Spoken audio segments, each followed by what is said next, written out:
Hello friends, in this video I have discussed anti-abhyas JEE Main test number 41 physics section. I have taken top 5 questions of this test which are really very conceptual question and one must solve to get the idea of such questions. और उम्मीद है आपको ये video पसंद आएगी. So let's take the first question. First question is from charging and discharging of capacitor, or we can say it is a question of RC circuit. Question is that the figure shows that an RC circuit with a parallel plate capacitor. Okay, before switching on the circuit, the parallel plate capacitor has a charge minus Q naught, and so we have to calculate the charge on the plate A of the capacitor when it becomes 0. So basically we have to calculate the time when the charge on the capacitor becomes 0. Given here all the values have been given. To solve this question one should know the concept. Like अगर कोई plate ऐसे किसी plate पर अगर इस पर plate A पर charge Q है, सेकेंड पर अगर Q2 है, तो प्लेट के इस साइड पर चार्ज क्या हो जाएगा, that will B Q1 plus Q2 by 2 and same charge will be on the other side of the plate Q1 plus Q2 by 2.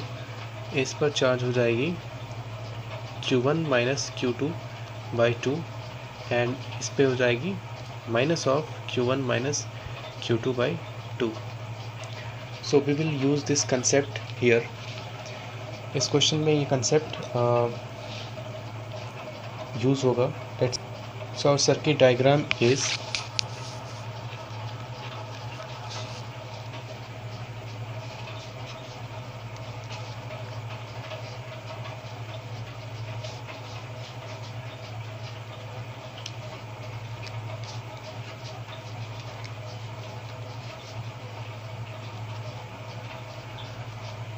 तो इनिशियली इस पर चार्ज माइनस Q नॉट था, minus Q naught initially charge था, लेकिन जब मैंने switch को close किया तो लेट से ये पॉजिटिव टर्मिनल है, तो लेट से इससे कुछ चार्ज इसने खींचा होगा, ये पॉजिटिव टर्मिनल, तो इससे let's say charge Q small q इससे चार्ज लिया, तो इसके पास चार्ज हो गया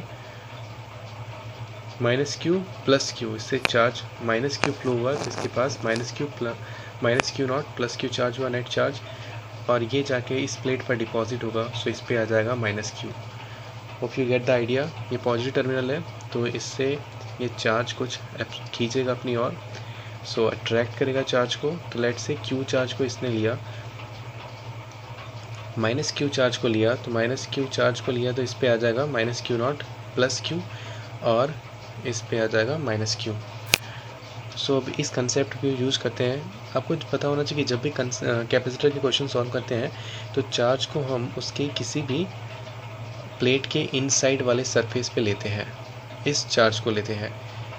ओके, अगर पोटेंशियल भी निकालना होता है तो इस चार्ज के Q बाई C करते हैं, तो इस चार्ज को इसके कैपेसिटेंस से डिवाइड करते हैं, तो इसका पोटेंशियल डिफरेंस आ जाता है. तो सिमिलरली इस सरफेस पे क्या चार्ज होगा देखते हैं. That will B minus Q not plus Q और minus Q, that becomes plus Q by 2, है ना, which becomes 2Q minus Q not by 2. अब सिंपल है, अब वोल्टेज लॉ लगाते हैं, ऐसे मूव करते हैं. सो नेगेटिव से positive, that will B E minus IR, अगर इस पे इस टाइम करंट आई है तो minus 2Q upon Q not by 2C is equal to 0. Okay, so the net equation becomes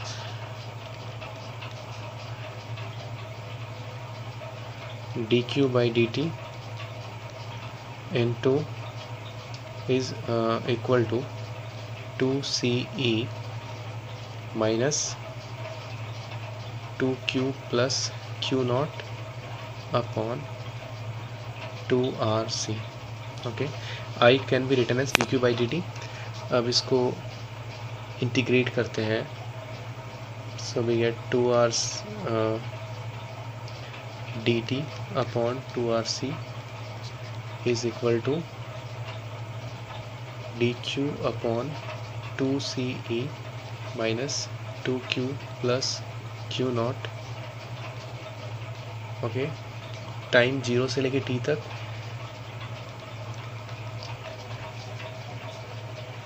okay, तो इस प्लेट पर आप बात करें तो इस प्लेट पर इनिशियली चार्ज क्या था? इस प्लेट पर इनिशियली चार्ज 0 था। t इक्वल टू 0 पे इस पे चार्ज 0 था। इस प्लेट की मैं बात कर रहा हूँ। ओके, फाइनली क्वेश्चन में पूछा जा रहा है कि कितना टाइम के बाद ये चार्ज, नेट चार्ज इस पे 0 आ जाएगा। तो फाइनली मैं I am thinking that after time t, let's say time t पर इस पे चार्ज 0 हो जा रहा है। तो t टाइम पे ये 0 कब होगा? जब ये q नॉट के बराबर हो जाएगा, तो ये चार्ज 0 आ जाएगा। तो उस टाइम चार्ज क्या होना चाहिए? q naught. सो q का वैल्यू q नॉट आएगा। तो q के q नॉट वैल्यू की पर the charge on the capacitor becomes 0 at and it is possible at time t। तो सिंपली आप इसे इंटीग्रेट कीजिए t upon 2rc which is equal to 1 upon minus 2 ln 2ce minus 2q plus q naught 0 to q naught. So basically it becomes t is equal to rc ln 2ce minus q naught upon 2ce plus q naught. Minus sign है तो ये invert हो जाएगा। rc is equal to ln 2ce plus q naught upon 2ce minus q naught. Okay, so questions में given है value c का, c, e and r, इन सारे का वैल्यू गिवन है। So on putting we get t is equal to 2 second. Okay, just put and check the answer. तो इस क्वेश्चन में एक कंसेप्ट का यूज हुआ। पहला तो ये आपको ये पता होना चाहिए, सेकेंड आपको KVL लगाना आना चाहिए एंड देन आफ्टर आपको जो लिमिट्स की प्रॉपर वैल्यू है that you should know to put. तो t इक्वल टू 0 पे इस पे चार्ज 0 था, q एज्यूम किया गया दैट वाज 0 एंड बेसिकली मैं किसी प्लेट की चार्ज की बात नहीं कर रहा हूँ। एक्चुअली मैंने एज्यूम किया था कि किसी टाइम t पे q चार्ज फ्लो हो रहा है। तो t एट टाइम 0 पे कोई भी चार्ज मैंने एज्यूम किया था फ्लो नहीं कर रहा है, तो वो मैंने यहाँ 0 पुट किया। t इक्वल टू 0 पे 0, t equal to time t पे मैंने क्वेश्चन के अकॉर्डिंग माना कि इस पे कैपेसिटर पर चार्ज 0 हो जा रहा है। तो उसके पॉसिबिलिटी के लिए क्या होना चाहिए कि माइनस q प्लस q जो चार्ज है दैट इज़ q का वैल्यू अगर q नॉट हो जाता है तो minus q not plus q not is 0। तो उस टाइम चार्ज क्या होना चाहिए? उस पर q नॉट, q का वैल्यू q नॉट होना चाहिए। सो ये आ गई लिमिट्स, इंटीग्रल के limits. Then it is a calculus, mathematics, solve it and after putting the value you get the answer t equal to 2 second.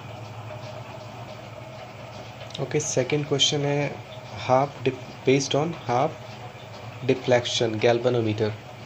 Okay, तो ये question एक प्रैक्टिकल बेस्ड क्वेश्चन है। Determine the resistance of a galvanometer using half deflection method.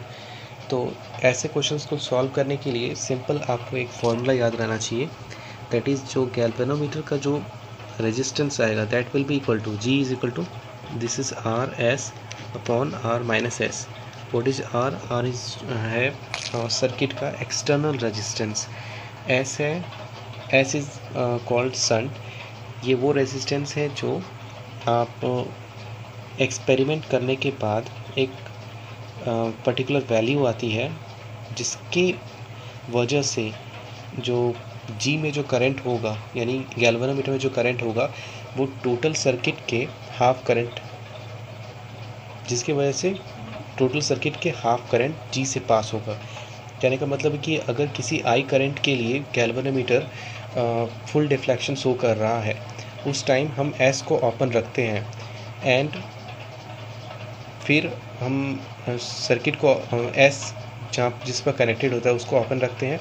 Finally हम उसमें क्या करते हैं कि S को भी कनेक्ट करते हैं एंड S की वैल्यू इस टाइप से चेंज करते हैं कि जो मैक्सिमम करंट जिस पर फुल डिफ्लेक्शन आ रहा था, अब उस पर हाफ डिफ्लेक्शन आ रहा है जो कि गैल्वेनोमीटर से पास हो रहा है। तो डोंट वरी, मैंने इस पर एक अच्छी वीडियो बना रखी है, you just watch that video. मैंने इस फॉर्मूले का डेरिवेशन भी दिखाया है and I have completely explain the meaning of half deflection और resistance of a galvanometer by half deflection method. So इस क्वेश्चन में simply you put this formula and ये क्वेश्चन में दिया हुआ है R is equal to 10, S is equal to 4, so 10 minus 4 that comes out to 40 by 6, that is 20 by 3 ohm। तो मैंने ये तो ऐसे ही सॉल्व कर दिया, but to completely understand it, क्योंकि इसमें मुझे 10 मिनट लग जाएंगे, so I don't want to waste your time, so you can watch this video, it is already uploaded in my channel। Let's take question number 3। ये एक rotation का question है, इसमें दिया गया है, यू कैन क्वेश्चन रीड कर लेना आप। इसमें दिया है, if the coefficient of friction between the surface and the spool is not then the maximum tension which can be. Okay, तो मैं डायग्राम के थ्रू आपको क्वेश्चन समझा देता हूँ, you can just read the question also. So basically इसमें एक spool पे बेस्ड क्वेश्चन है। स्पूल एक इस टाइप का स्फीयर होता है जिसमें it is a basically you can say it is a combination of sphere and shell, nothing but, just simply ये समझ लो। तो इसमें एक टेंशन T, इसमें एक टेंशन T दिया हुआ है जिसका वैल्यू मुझे निकालना है and we have been given this, ये R है, ये स्मॉल r है, ये सॉरी ये R/2 है एंड इसका मास जो है m है। और हाँ, इसमें मोमेंट ऑफ इनर्शिया दिया हुआ है, क्योंकि स्पूल है, you may get confused in its for calculating its moment of inertia. So I is equal to mr²/2 दिया हुआ है इसके अबाउट। तो देखो इसमें फ्रिक्शन की बात आई है, म्यू दिया हुआ है कोएफिशिएंट, तो इसमें अगर टेंशन T इधर है तो इसमें R वेक्टर इधर आएगा R क्रॉस F, यानी ये इसको एंटी क्लॉकवाइज रोटेट कराएगा। T के कारण इसमें एंटी क्लॉकवाइज रोटेशनल इफेक्ट आएगा। सो फ्रिक्शन बेसिकली क्या करेगा, फ्रिक्शन इसको क्लॉकवाइज रोटेट कराएगा। So direction of friction will be this, okay, R vector, friction इसको इधर घुमाएगा। ओके, तो इसमें मैं मानता हूँ कि लेट से इधर कोई एक एक्सेलरेशन आ गया A और लेट से अल्फ़ा इधर आया, क्योंकि इधर रोटेट करेगा तो एक्सेलरेशन इधर आएगा। तो इसमें ट्रांसलेशनल इक्विलिब्रियम देखते हैं TE, ओके, क्या आ जाएगा इसमें, okay, F minus T, friction force minus tension upon इसका mass is equal to A होगा। फाइन, पहला इक्वेशन, और you can just make it alpha लिख दो सिंपली। अल्फ़ा क्या हो जाएगा, A/R, alpha A/R, okay, this is equation number 1। इसमें रोटेशनल इफेक्ट देखते हैं, तो इसका टॉर्क, नेट टॉर्क आ रहा है, इधर रोटेट कर रहा है, सो नेट टॉर्क T इस पे आ जाएगा T इंटू R/2 और इस पे हो जाएगा minus F into R is equal to I alpha, okay, TR/2 minus, अच्छा F इसका कैलकुलेट कर लो, F is what, F is mu mg, mu is given 0.4, okay, m is given इसका मास दिया हुआ है, its mass is given to be 3 kg and g is 10, so it is 12 Newton. 12 into r, which is equal to I is mr square upon mr square by 2 into alpha is this f minus t upon mr. So m get cancel, this r get cancel, in fact सारे r को cancel ही कर दो. Basically you have equation t by 2 minus 12 is equal to f by 2 minus t by 2, so it becomes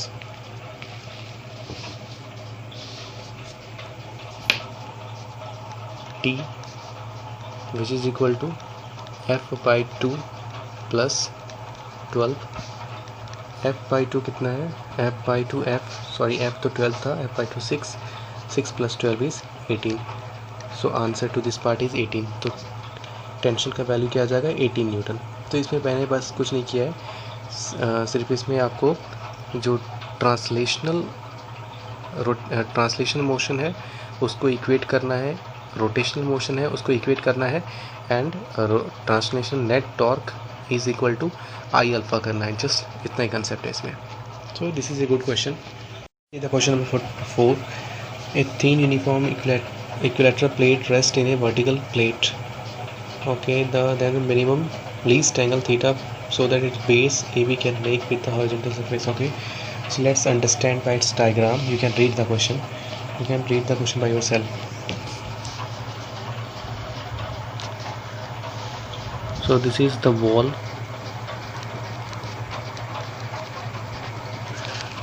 and इस पे एक equilateral triangle stand किया हुआ है.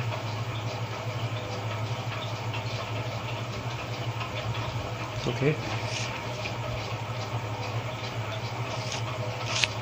Let's say name it A, B and C. इसमें दिया हुआ है इसका जो फ्रिक्शन कोफिशिएंट है that is 1/√3. So you can see इसमें होगा क्या, जो इसका mg सेंटर ऑफ mg नीचे एक्ट करेगा, तो मुझे ये एंगल थीटा कैलकुलेट करना है. So we have to calculate this least value of theta so that this triangular lamina can stand at this position. Minimum value of theta so that this triangular lamina or equilateral lamina can stand with this position. Okay, let's say its side be A.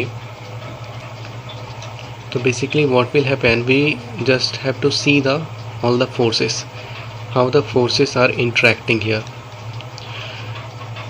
So if it is A, then perpendicular कितना हो जाएगा, this will be AM, let's say. So AM is equal to √3a by 2. So this position which is the centroid में ही net force act करेगा. Centroid, let's say name it AO.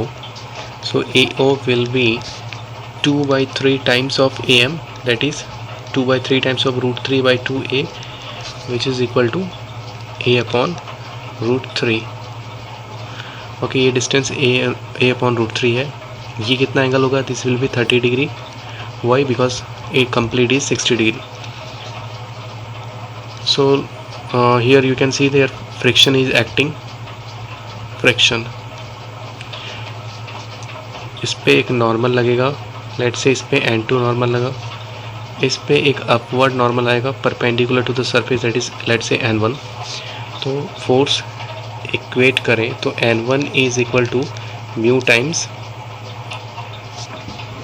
N1 is equal to this is mg. N1 is equal to mg. Okay, this is mg. And friction, similarly friction is equal to mu times N1, which is equal to mu mg. Okay,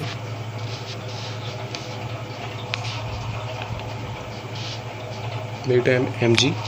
And N2 क्या होगा, N2 will be equal to friction which is equal to mu M जी।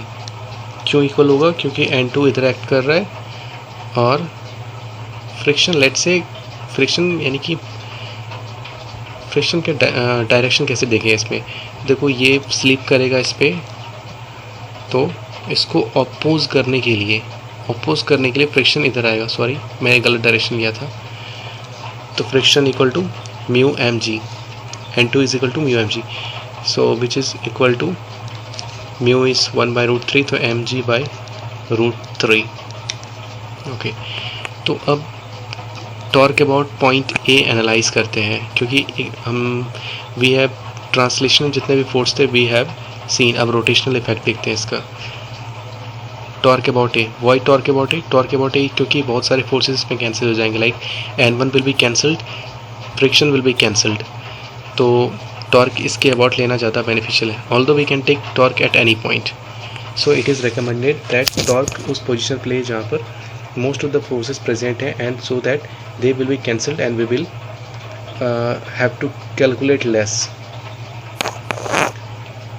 तो देखते हैं इसमें torque about ए क्या हो जाएगा।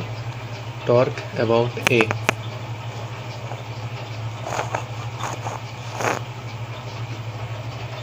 इसका टॉर्क आर वेक्टर इधर आर क्रॉस एफ, यानी ये इफेक्ट लगा रहा है इन साइड N2 के कारण। Torque due to N2 inside है और mg नीचे आ रहा है, mg पे आर वेक्टर इधर आएगा, दैट इज़ आउटसाइड। तो दोनों अपोजिट होगा of minus torque due to mg which is outside, that should be equal to 0। Net torque क्या होगा? 0 होना चाहिए। ओके, तो torque about N2 is what? पहले लिख लो, टॉर्क इक्वल टू N2 बराबर टॉर्क mg। तो N2 का टॉर्क क्या होगा? N2 का टॉर्क होगा N2 पे फोर्स अपॉन इस पॉइंट से इसका परपेंडिकुलर डिस्टेंस, ये A है तो ये हो जाएगा A साइन थीटा, तो that is N2 into A sine theta is equal to mg। तो mg फोर्स इंटू ये डिस्टेंस हो जाएगा A√3, सॉरी हाँ, OA इज़ A√3 एंड इसका परपेंडिकुलर कंपोनेंट हो जाएगा A/√3 का perpendicular component will be this angle का sine theta, so theta plus 30 degree, तो sine of theta plus 30 degree. So N2 is mg by √3, mg by √3 A sin theta is equal to mg A upon √3 sin theta plus 30 degree. This get cancel. Sin theta is equal to sin theta plus 30 degree. देखिए इसको expand करते हैं। sin theta is equal to sin theta cos 30 degree is equal to √3/2 plus cos theta into sin 30 degree 1/2।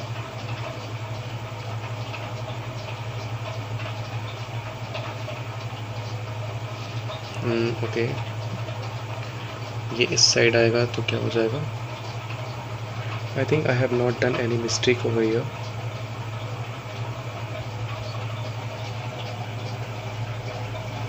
Okay, let's check. I think this sign is your problem because इससे perpendicular distance ये आता तो इसका ये component नहीं cos होगा, sorry this will B cos of, okay, तो यहाँ हो जाएगा cos थीटा प्लस 30 डिग्री, ये हो जाएगा cos theta into sine 30 degree, cos theta cos 30 degree,